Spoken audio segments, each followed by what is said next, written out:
നമസ്കാരം. ഇന്ന് ഇങ്ങനൊരു വീഡിയോ ചെയ്യണമെന്ന് സത്യം പറഞ്ഞാൽ ഒരു പേഴ്സൻ്റെ പോലും വിചാരിച്ചല്ല. വളരെ നിർഭാഗ്യകരമായി പോയി ഇങ്ങനൊരു വീഡിയോക്ക്.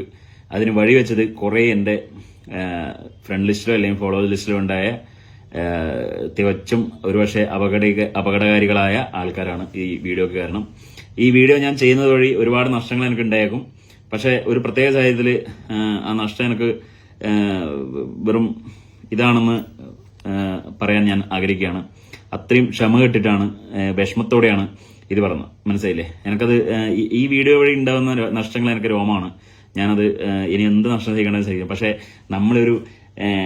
നമ്മളൊരു പരിധി വിടുമ്പോൾ നമ്മൾ പ്രതികരിച്ച് കടിച്ചു നാളെ കടിക്കുന്നു, അങ്ങനെ എന്തോ ഒരു പഴഞ്ചൊല്ലില്ലേ, അതുപോലൊക്കെയാണ് എൻ്റെ അവസ്ഥ. ഞാൻ 2 ദിവസം മുന്നേ അയോധ്യയിൽ രാമക്ഷേത്രത്തിൽ പോയിട്ട് വളരെ മാന്യമായിട്ട് എൻ്റെ ഒരു ഫോട്ടോ ഞാൻ ഇട്ടു. ആ ഫോട്ടോയ്ക്ക് വളരെ ചുരുക്കം 5-8 ആൾക്കാർ, എൻ്റെ ഒരുപാട് നല്ല സുഹൃത്തുക്കൾ മുസ്ലിം കമ്മ്യൂണിറ്റിയിലുള്ള ക്രിസ്ത്യൻ എല്ലാവർക്കും അറിയാം. എൻ്റെ സുഹൃത്തുക്കൾ അത് വളരെ വിഷമത്തോടുകൂടി ഇപ്പം കേൾക്കുന്നുണ്ടാവും. നമ്മൾ ഒരുമിച്ച് ഒരു പാത്രത്തിൽ നിന്ന് ഭക്ഷണം കഴിക്കുന്നതും പരസ്പരം വാരിക്കൊടുത്ത് കഴിക്കുന്നവരും ഒരുമിച്ച് സ്നേഹസൗഹൃദം എപ്പോഴും പങ്കിടുന്നവരായ പല കമ്മ്യൂണിറ്റിയിലെ സുഹൃത്തുക്കളും എനിക്കുണ്ട്. അവർക്ക് ഇത് കേൾക്കുമ്പം ഇറിറ്റേഷൻ അല്ലെങ്കിൽ അവർക്ക് വിഷമം, അവർക്ക് അത് ചെയ്തതിനോട് ദേഷ്യം ഉണ്ടാവും സമയത്തും. ഇതിൽ ഒരുത്തന്റെ കമന്റ്, ഒരു കാസർഗോഡുകാരനാണ്, ഒരുത്തന്റെ കമന്റ് പറഞ്ഞാൽ നീ ഒരു പ്രകോപനമില്ലാതെ നീ ഒരു ആട്ടിൻ തോലിയിട്ട ചെന്നായി ആണെന്ന് ഇപ്പോഴാണ് മനസ്സിലായത്.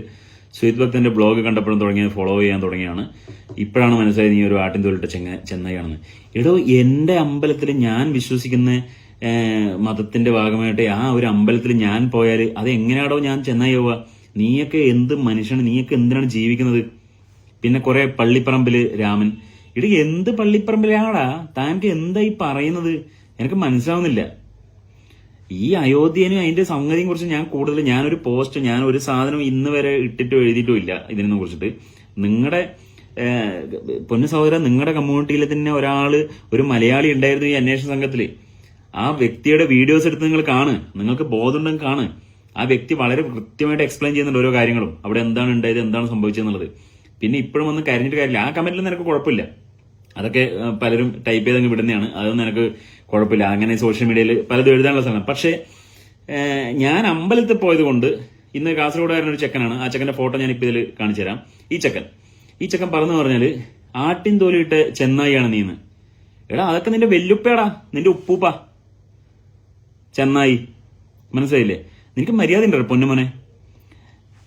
മുസ്ലിം കമ്മ്യൂണിറ്റിയിലെ ആള് ഒരു വ്യക്തിനെ കാണുമ്പോൾ അസ്സലാമു അലൈക്കും പറയുന്നുണ്ടെങ്കിൽ ഹിന്ദുവിന് റാം എന്നും ജയശ്രീറാം എന്നും പറയാം, ക്രിസ്ത്യന് അവരുടേതായ സാധനങ്ങൾ പറയാം. അങ്ങനെ എല്ലാ മതസ്ഥർക്കും അത് പരസ്പരം അവരുടെ എന്താണുള്ളത് അത് പറയാം. അതാണ് നമ്മുടെ രാജ്യം, അതാണ് നമ്മുടെ നാട്, അതാണ് നമ്മുടെ സൗന്ദര്യം, നമ്മുടെ നാട്ടിന്റെ. അതാണ് നമ്മുടെ ഭരണഘടനയിൽ എഴുതിയതും. മനസ്സിലായില്ലേ? മുസ്ലിം പണ്ട് മുതൽ ഈ നേരം വരെ അസ്സലാമു അലൈക്കും എന്ന് പറയുമ്പോൾ ഒരുത്തനും അതിനെതിരെ പറഞ്ഞിട്ടില്ല, അത് പറയരുതെന്ന് പറഞ്ഞിട്ടില്ല. അതുപോലെ ഹിന്ദുവിനെയും പറയണ്ട, ക്രിസ്ത്യനെയും പറയണ്ട, ജൈനന്മാരെയും ആരായാലും നിങ്ങൾ പറയണ്ട. ഏത് മതം എന്തായാലും നിങ്ങൾ എതിർക്കേണ്ട ആവശ്യമില്ല. നിങ്ങൾ എന്തിനാണ് എതിർക്കുന്നത്? മനസ്സിലായില്ലേ? ഞാൻ വിശ്വസിക്കുന്ന എന്റെ അമ്പലത്തിൽ പോയിട്ട് ഞാൻ അവിടുന്ന് ഒരു ഫോട്ടോ ഇടുമ്പോൾ നീ വന്നിട്ട് നിന്റെ ഉള്ളിലെ വിഷം, നിന്നെ കണ്ടറിയ നീ വിഷമാണ്, നിന്റെ ഉള്ളിലെ വിഷം നീ പുറത്തേക്ക് കൊണ്ടുവന്നു. നീ അതിൽ പറഞ്ഞ സുജിത് ഭക്തന്റെ വ്ളോഗ് കണ്ടെന്ന് മുതൽ ഫോളോ തുടങ്ങിയാണ് താനൊരു ആട്ടിൻ തൊലിയിട്ട ചെന്നായിയാണെന്ന് ഇപ്പൊ മനസ്സിലായി. ചെന്നായി നിന്റെ വാപ്പയാണെന്ന് പറയാൻ ഞാൻ ഇപ്പോഴും ആഗ്രഹിക്കുകയാണ്. പറഞ്ഞു. മനസ്സിലായി? നീയൊക്കെ മനുഷ്യനാടാ. നിന്റെ മനസ്സിൽ എത്രയാണ് സ്പിരിറ്റുള്ള വർഗീയത? നീയല്ലേ വർഗീയം ചിന്തിച്ചത്? ഞാൻ എന്റെ അമ്പലത്തിലാണ് പോയത്, പിന്നെ ഞാൻ ഈ സമയത്ത് അവിടെ UP പോകാനും അയോധ്യയിൽ പോകാനൊക്കെ അതിന് റീസൺ ഉണ്ട്. അത് എന്നെ അറിയുന്ന എല്ലാവർക്കും അറിയാം. പലരും കമന്റ് ആയിട്ടുണ്ട്. ഞാൻ അവിടെ പോയത് ഹോട്ടൽ നോക്കാനും ഹോട്ടലുമായി ടൈപ്പ് ആക്കാനും ഹോട്ടൽ അറേഞ്ച്മെന്റ് ചെയ്യാനും ലോക്കൽ അറേഞ്ച്മെന്റ് ചെയ്യാനൊക്കെയാണ് ഞാൻ പോയത്. എന്റെ മെയിൻ ടാർഗറ്റ്, പ്രഥമ പരിഗണന എന്ന് പറയുന്നതായിരുന്നു. എന്റെ വയ്യാത്ത കാല് വെച്ചിട്ട് എനിക്ക് അയോധ്യ ക്ഷേത്രത്തിനുള്ളിൽ നടക്കാനും ഇതിനൊക്കെ പരിമിതികളുണ്ടായിരുന്നു. പക്ഷെ ഞാൻ ആളെയൊക്കെ കോണ്ടാക്ട് ചെയ്ത് 1-2 ആൾക്കാരെ കണക്ട് ചെയ്ത് ഞാൻ വളരെ സുഗമമായി പോയി. എനിക്ക് ഇങ്ങനെ ഒരു ബുദ്ധിമുട്ടുണ്ടായിരുന്നു, എനിക്ക് നടക്കാൻ പറ്റില്ലായിരുന്നു. വീൽ ചെയറിലൊക്കെയാണ് ഞാൻ പോയത്. അപ്പോൾ എന്റെ അമ്പലത്തിൽ നിന്ന് ഇട്ടൊരു ഫോട്ടോ കണ്ടിട്ട് നിനക്ക് കുരു പൊട്ടണമെങ്കിൽ നിന്റെ ഉള്ളിലെ വർഗീയാണ് നീ പറഞ്ഞത്. പക്ഷെ എന്റെ സുഹൃത്തുക്കളൊന്നും പറഞ്ഞിട്ടില്ല. എന്നെ അറിയുന്ന, എന്റെ കൂടെ നിൽക്കുന്ന, എന്നെ അറിയുന്ന, ഞാൻ കൂടെ നിൽക്കുന്ന ഒരുപാട് മുസ്ലിം ക്രിസ്ത്യൻ കമ്മ്യൂണിറ്റിയിലെ സുഹൃത്തുക്കളുണ്ട്. അവർക്കൊരു കുഴപ്പമില്ല. എന്നെ എന്റെ വഴിക്ക് വിട്ടേക്ക്. ഹിന്ദുവിന്റെ വഴിക്ക് വിട്. മുസ്ലിമിന്റെ പുറത്ത് ആരും വരുന്നില്ല പൊന്നുമോനെ. കേരളത്തിൽ ഒരു കുഴപ്പമില്ല. നമ്മൾ വളരെ സ്നേഹത്തോടെയുള്ള കേരളത്തിൽ ഒരു പ്രശ്നമില്ല. നീയൊക്കെയാണ് ഞാൻ പറഞ്ഞത്. ഞാൻ എന്റെ ഒരു ചെറിയ ബോധം വെച്ചിട്ട് ഏറ്റവും കൂടുതൽ ഇത് പറയുമ്പോൾ ഒരുപാട് ആൾക്ക് പൊള്ളണ്ട, ഇത് ഞാൻ സഹികെട്ട് പറഞ്ഞാണ്. ഏറ്റവും കൂടുതൽ സോഷ്യൽ മീഡിയയിലെ വർഗീയത പറയുന്നത് നമ്മൾ മലയാളികളായിരിക്കും. നമ്മൾ മലയാളികളായിരിക്കും ഏറ്റവും കൂടുതൽ വർഗീയത പറഞ്ഞിട്ട് തല്ലുണ്ടാക്കുന്നത്. ഇവിടെ ഒരു ഹിന്ദുവിനെ അമ്പലത്തിൽ പോയാൽ നീ വന്നിട്ട് ആട്ടഞ്ചോലിട്ട് ചെന്നൈ എങ്ങനെ പറയാ പന്ന പരടത്തേണ്ടി? അനക്കല്ല ഉളുപ്പുണ്ടാ. നീയല്ല ശരിക്കുണ്ടല്ലോ, ശരിക്ക് എന്റെ നാട്ടിൽ ഞാൻ പറയും, നീയല്ല ശരിക്കും മാപ്പിള തന്നെയാ. നിസ്കരിക്കുന്നുണ്ടല്ല, നമ്മൾ പ്രാർത്ഥിക്കുന്ന ആളാളിയാ പ്രാർത്ഥിക്കുന്നത്. അതിന്റെ ഫലമാണോ നീ തരുന്നത്? നീക്ക് എന്ത് തേങ്ങയാണ് പഠിക്കുന്നത് അവിടെ പോയിട്ട്? കഷ്ടം എന്റെ എല്ലാം കാര്യം. എന്റെ പൊന്നു ചങ്ങായിമാരെ, എന്റെ അടുത്ത സുഹൃത്തുക്കളായ ആർക്കും ഇത് വേദനിക്കേണ്ട ആവശ്യമില്ല. എന്റെ ഗതികെട്ടുകൊണ്ട് ഞാൻ ഇത് നിങ്ങൾക്ക് കാണിച്ചു തരാം. അവൻ എഴുതിയത് ഗതികെട്ടുകൊണ്ടാണ് പറഞ്ഞത്. ഇങ്ങനെ ഒരാൾ പറയുന്നത് ഇതൊക്കെയാണ് വിഷങ്ങള്. ഇതിൽ ഈ വീഡിയോ കൊണ്ട് എനിക്ക് ഇത് ഒരുപാട് സ്ഥലത്തെത്തും. എനിക്ക് നഷ്ടങ്ങൾ ഉണ്ടായാലും എനിക്ക് നഷ്ടമാണ്. അത് ഞാൻ ആദ്യം പറഞ്ഞു. എനിക്ക് ഇതാണ് ആ നഷ്ടങ്ങൾ, ഞാൻ സഹിക്കും. പക്ഷെ ഇമ്മാര് വർത്താനം പറയാൻ പാടില്ല. ഇത് ഒരാളെ അനാവശ്യമായിട്ട് ചൊറിയുന്ന വർത്തമാണ്. അതാരായാലും ഇപ്പൊ ഞാൻ താങ്കളൊരു പള്ളിയിൽ പോയിരിക്കുമ്പോ ഞാനാണ് അങ്ങനെ പറയുന്നെങ്കിൽ നീ എന്തിനാണ് പള്ളിയിൽ പോയി, അല്ലെങ്കിൽ നീ എന്തിനാണ് ഇതുവിനെ അറിയോ? എടോ, നമ്മളും ഈ പള്ളി കാണുമ്പോൾ പ്രാർത്ഥിക്കുന്നതാണ്, മനസ്സിലായില്ലേ? പള്ളിയും ചർച്ചും കാണുമ്പോൾ അതൊക്കെയാണ് നമ്മുടെ തെറ്റ്.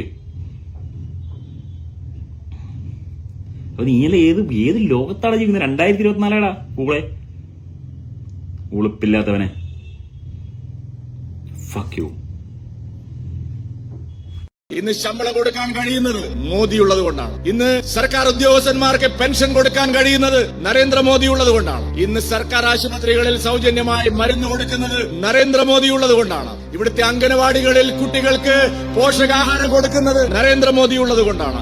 ഇവിടുത്തെ സ്കൂളുകളിൽ കുട്ടികൾക്ക് ഉച്ചക്കഞ്ഞി കൊടുക്കുന്നത് നരേന്ദ്രമോദി ഉള്ളത് കൊണ്ടാണ്. ഇവിടുത്തെ തൊഴിലുറപ്പ് തൊഴിലാളികൾക്ക് ശമ്പളം കിട്ടുന്നത് നരേന്ദ്രമോദി ഉള്ളത് കൊണ്ടാണ്. ഇവിടുത്തെ ആശാ വർക്കർമാർക്ക് ശമ്പളം കൊടുക്കുന്നത് നരേന്ദ്രമോദി അധികാരത്തിലുള്ളത് കൊണ്ടാണ്. ഇവിടുത്തെ അംഗൻവാടി ടീച്ചർമാർക്ക് ഓണറേറിയം കൊടുക്കുന്നത് നരേന്ദ്രമോദി ഉള്ളത് കൊണ്ടാണ്. ഇവിടുത്തെ കുടുംബശ്രീയിലെ അമ്മമാർക്ക് വായ്പ കൊടുക്കുന്നത് നരേന്ദ്രമോദി സർക്കാർ കൊടുക്കുന്ന പണം കൊണ്ടാണ്. ഇവിടുത്തെ കൃഷിഭവനുകളിൽ കൃഷിക്കാർക്ക്, ക്ഷീരകർഷകർക്കും പാവപ്പെട്ടവർക്കും ആനുകൂല്യങ്ങൾ കൊടുക്കുന്നത് നരേന്ദ്രമോദി ഭരിക്കുന്നത് കൊണ്ടാണ്. പിണറായി വിജയന്റെ സംഭാവന ഇതിലൊന്നുമില്ല. 5 കിലോ അരി പാവപ്പെട്ടവർക്ക് സൗജന്യം. കേരളം കൊടുക്കുന്ന അരിയുണ്ടല്ലോ, സംസ്ഥാന ഗവൺമെന്റ് കൊടുക്കുന്ന അരി, ആ അരിക്കും 1 കിലോയ്ക്ക് 29 രൂപയും കൊടുക്കുന്നത് നരേന്ദ്രമോദിയാണ്. 3 രൂപയാണ് സംസ്ഥാനത്തിന്റെ ചെലവ്. എന്നിട്ട് അയാൾ പറയുകയാണ് ഇത് കേരളം മുന്നോട്ട് പോവുകയാണ്. നമ്പർ 1 മിസ്റ്റർ പിണറായി വിജയൻ നാട് നീളെ ദേശീയപാത വികസനത്തിലും റേഷൻ ഷാപ്പിന് മുമ്പിലും ഇലക്ട്രിസിറ്റി ഓഫീസിന് മുമ്പിലും സ്വന്തം മരുമകന്റെയും താങ്കളുടെയും പടമച്ചടിച്ച് കേന്ദ്രത്തിന്റെ പദ്ധതികൾ നിങ്ങൾ അടിച്ചു മാറ്റാനാണ് തീരുമാനമെങ്കിൽ അതിന് കേരളത്തിൽ നടക്കില്ല. നരേന്ദ്രമോദി സർക്കാർ കൊടുക്കുന്ന ഓരോ ചില്ലി കാശിനും നിങ്ങൾ കണക്ക് പറയണം. ഇത് കേന്ദ്രം നൽകുന്ന പദ്ധതിയാണ്.